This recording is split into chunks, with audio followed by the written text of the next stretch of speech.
Welcome to the Real News Network. I'm Paul Jay at Tufts University in Boston. As we discussed in an earlier segment in the immigration debate, not a heck of a lot gets discussed about why the Mexican economy is in such lousy shape. Now joining us to talk about the role of American agribusiness in the Mexican economy is Timothy Wise. He's director of the Research and Policy Program at the Global Development and Environment Institute at Tufts University. Thanks for joining us. My pleasure. So talk about how American agribusiness dumps food in Mexico. Well, I did a recent study that looked for the Woodrow Wilson Center in Washington that looked at asked the simple question: to what extent have U.S. agricultural policies, agricultural subsidies, and other forms of support given to U.S. agriculture, what effect have those had on Mexican farmers, with exports increasing dramatically to Mexico from the United States under Nafta? We looked at 8 products, 8 different 5 crops and 3 meats, and that have all seen huge increases in exports. And which crops, which meats? We looked at corn, soy, wheat, cotton, rice, and then we looked at pork, chicken, and beef. All have seen dramatic increases in exports from all over 100%, some as high as 700% increases. Increases during the period post-NAFTA? From the early 90s until recent years, which is basically the NAFTA period. And all of those are products that in one form or another get significant support from the U.S. government. In terms of farm subsidies? Farm subsidies and other sorts of policies. So we calculated what we call the dumping margin, that is the extent to which U.S. exports are leaving the country and being sold at prices below their actual production costs in the United States. That's one of the definitions of dumping under the World Trade Organization. And they do that to wipe out local competition? Is that the main objective? Well, they do that. The U.S. government is doing that, is subsidizing those products in part to provide very cheap products to agribusiness, because it's the raw materials for agribusiness, both in the United States and in Mexico.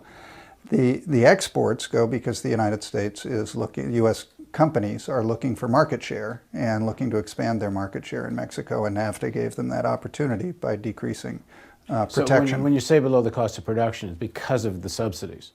Because of the subsidies, and it's actually more complicated than that, because of a variety of other policies that essentially encourage overproduction of, say, corn. So corn is probably the most important example here because it's such an important product. So what did this do to Mexico? What did you find? Well, so what we found was that in the case of corn, corn was going into Mexico at 19% below the cost of production in the 9-year period we looked at, 1997 to 2005. And that cost Mexican corn farmers $6.6 billion over 9 years. That's $700 million a year. And if you figure it out on a per acre basis, just sort of what does that mean to a Mexican farmer? It's more than the value of the basic Mexican subsidy program to those farmers. So it's a devastating loss, and one that is clearly owes to U.S. policy. So you have public money used to help subsidize American agribusiness, who are then dumping products, destroying Mexican agriculture.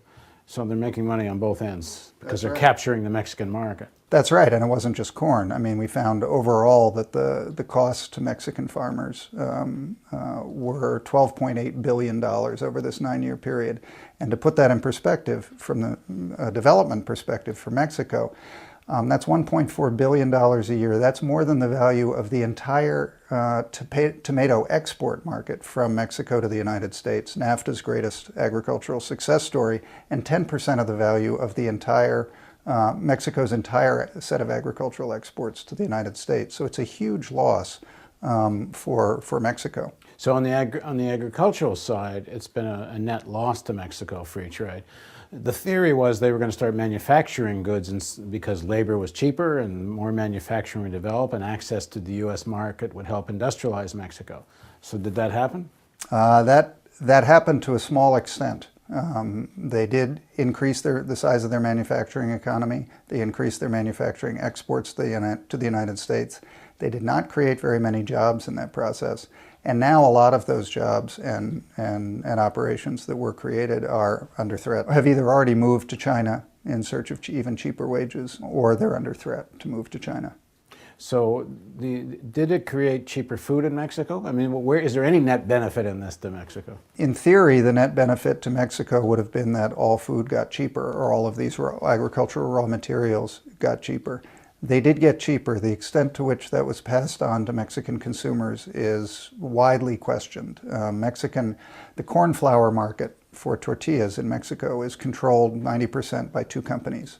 They were two companies that came out of the breakup of the government monopoly on basic grains marketing, and they are widely considered to manipulate prices. These are Mexican-owned companies? These are Mexican-owned companies. So you wind up having U.S. agribusiness controls the farming side of it, and the breaking up of the what used to be a lot of state-owned enterprises into privately owned enterprises. You now wind up with such monopolization that they're able to manipulate the markets. You get the big grain traders from the U.S., Cargill, ADM, and others, interlocking corporate relationships with some of the biggest traders in Mexico.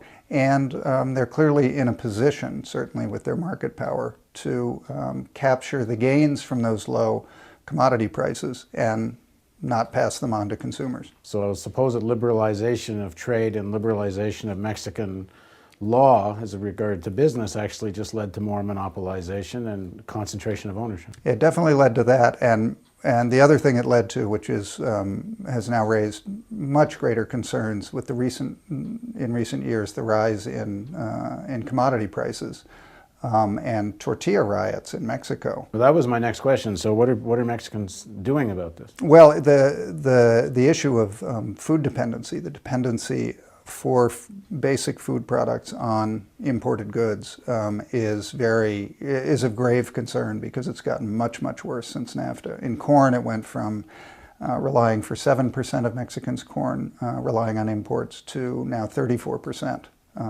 comes from imports. And so a disruption in the import supply and corporate control over those supplies, which allows them to manipulate the markets, can result in dramatic price swings. So for is this consumers. likely, is a real counter policy to this likely to be a big issue in coming Mexican elections? It could be. It could well be. The agricultural dynamics in Mexico are still very much a live issue, and when I was in Mexico in September speaking to one of the larger independent farm groups.